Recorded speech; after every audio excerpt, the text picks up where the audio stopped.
Assalamualaikum warahmatullahi wabarakatuh. Waalaikumsalam warahmatullahi wabarakatuh. Sahabat-sahabat pemirsa, hari ini kita kembali bertemu lagi dalam podcast MUI Kabupaten Lombok Tengah menuju Emas Merah Mendunia.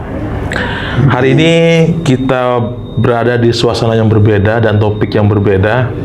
Nah, masih dalam nuansa 17 Agustus, hari kemerdekaan kita semua, dan kita kedatangan tamu istimewa. Beliau adalah Ketua Majelis Ulama Indonesia Kabupaten Lombok Tengah. Assalamualaikum Tuan Guru. Waalaikumsalam warahmatullahi wabarakatuh. Sehat Tuan Guru? Alhamdulillah. Nah, sehat. ini perdana ini kita undang beliau dalam topik yang cukup menarik. Kita akan sedikit flashback ke belakang bahwa kemerdekaan negara kita didukung oleh beberapa komponen dan elemen, salah satunya ulama. Mungkin Tuan Guru bisa menggambarkan bahwa bagaimana peran ulama dalam kemerdekaan Republik Indonesia. Assalamualaikum warahmatullahi wabarakatuh. Waalaikumsalam. Jadi ini topik yang sangat menarik, masih hangat-hangatnya suasana 17 Agustus, ulang tahun kemerdekaan Republik Indonesia yang ke-81. Jadi para ulama dan tokoh Islam memiliki peran besar dalam pertama mempersiapkan kemerdekaan Indonesia, yang kedua dalam memperjuangkan kemerdekaan Indonesia, yang ketiga mengisi kemerdekaan Indonesia. Jadi para ulama dan tokoh Islam lainnya, mereka bukan hanya berjuang di medan dakwah, tetapi mereka terjun secara fisik di medan perang mengusir penjajah. Ya. Jadi gini, Bang Guru, bahwa ulama mempunyai peran yang sangat signifikan. Contoh misalnya ketika di Jawa Timur keluarlah dengan ungkapan resolusi jihad. Resolusi jihad. Ya. Kira-kira bagaimana bentuk resolusi jihad dari para ulama waktu itu di Jawa Timur? Jadi bentuk-bentuk daripada peran ulama dalam kemerdekaan Indonesia itu salah satunya adalah fatwa resolusi jihad yang dikeluarkan oleh seorang ulama besar, Kiai Haji Hasyim Asy'ari. Waktu itu pendiri NU juga beliau. Pendiri Nahdlatul Ulama, tanggal 22 Oktober 1945, yang hari ini menjadi Hari Santri. Nah, dengan resolusi jihad itu maka memicu gelombang jihad rakyat untuk kemerdekaan Indonesia. Beliau memfatwakan fardu ain, hukumnya membela tanah air. Fardu ain dalam radius 90 km, kalau lebih dari itu betul. Berarti ada hubbul waton minal iman. Nah, dikeluarkan hubbul waton minal iman. Cinta tanah air itu adalah sebagian dari iman kita. Dari iman. Bahkan jauh-jauh sebelumnya itu para ulama sudah mempersiapkan kemerdekaan ini. Misalnya Pangeran Diponegoro itu langsung terjun sebagai panglima perang tahun 1825 sampai 1830. Itu selama 5 tahun. 5 tahun, betul. Belanda mengakui biaya perang paling besar itu perang melawan Pangeran Diponegoro yang terkenal dengan perang Jawa. Terus di Sumatera ada Imam Bonjol. Ada Imam Bonjol. Kemudian di Aceh itu tahun 1873 seorang ulama Ibrahim Bunggala itu dalam kitabnya mengatakan negeri ini, Nusantara ini nanti kalau merdeka namanya Al-Jumhuriyah Al-Indonesia. Berarti sudah ada dalam kitab salah satu ulama di Aceh. Jadi jauh-jauh tahun 1873 sudah dipersiapkan namanya dalam kitabnya Al-Jumhuriyah Al-Indonesia.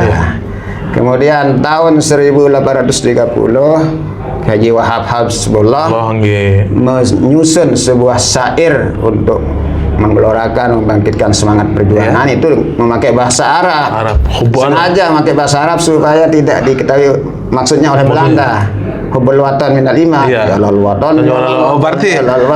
Berarti lagu yang kita dengar, Bang Guru ya. Iya. Lagu yang kita dengar selama ini Hubbul watan minal iman itu adalah lagu jihad waktu itu melawan Belanda. Karya para ulama. Nah, karya para ulama. Ini loh, itu ini sangat luar biasa. 1930 itu disusun. Itu peran dan peran para ulama dalam memerdekakan Indonesia.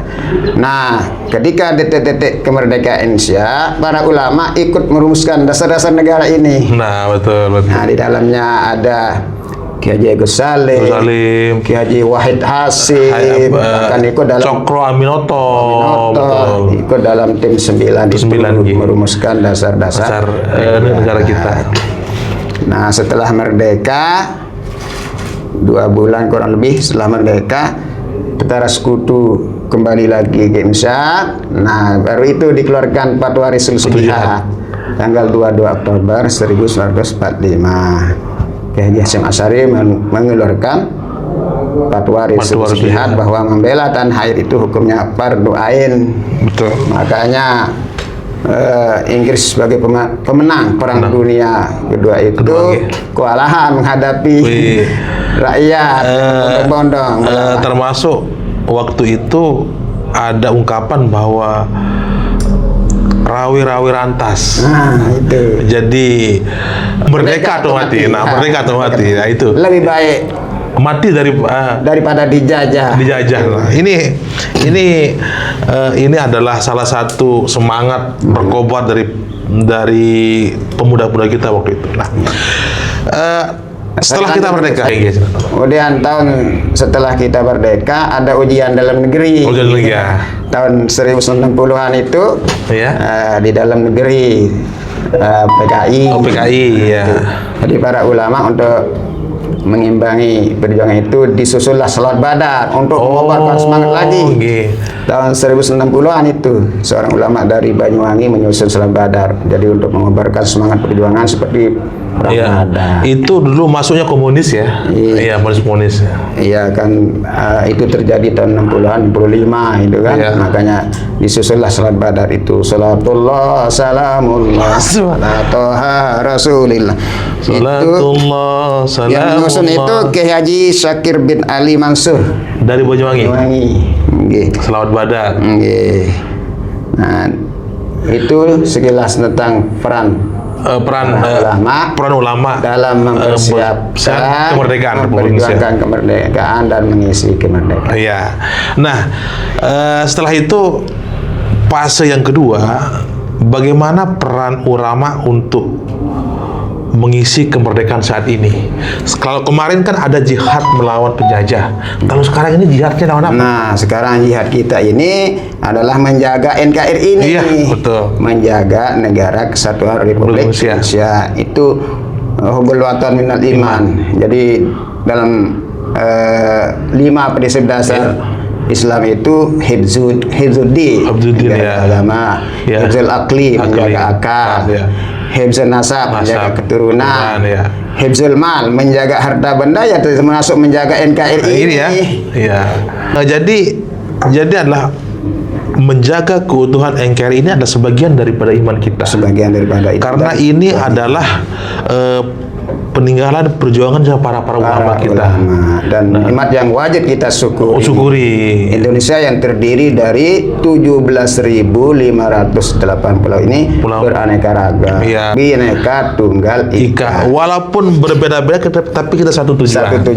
Ada yang misalnya ada yang warna biru, hijau, merah semua. Tapi kita tetap dalam satu bingkai NKRI.